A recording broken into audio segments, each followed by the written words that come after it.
name is Sandra Licon and I live in Washington, D.C. I'm an educator by training. I work at the Bill and Melinda Gates Foundation, which does work all over the world.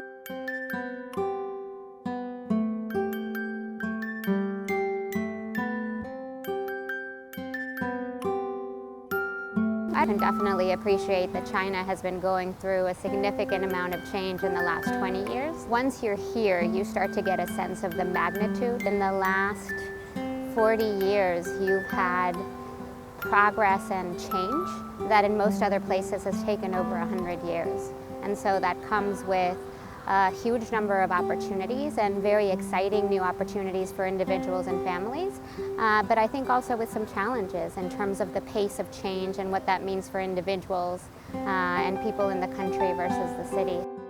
In the last 40 years, you've had a great increase both in the number of children who are in school, but also in the quality of those schools. And so I'm really interested in the policies and practices that led to that kind of improvement at scale. I'm also really interested to learn how schools and teachers and policymakers are dealing with the change that China is going through.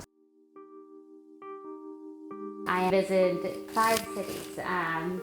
Beijing, Xi'an, Guizhou, Chengdu, and now Shanghai. I was lucky enough to visit some really wonderful schools and saw some great teaching happening, and also got to see some of the innovations that I heard about in some of my ministry meetings. So it was nice to see the policy being put into practice. I think the best day I had while I was here was in Guizhou. We visited a middle school in the morning.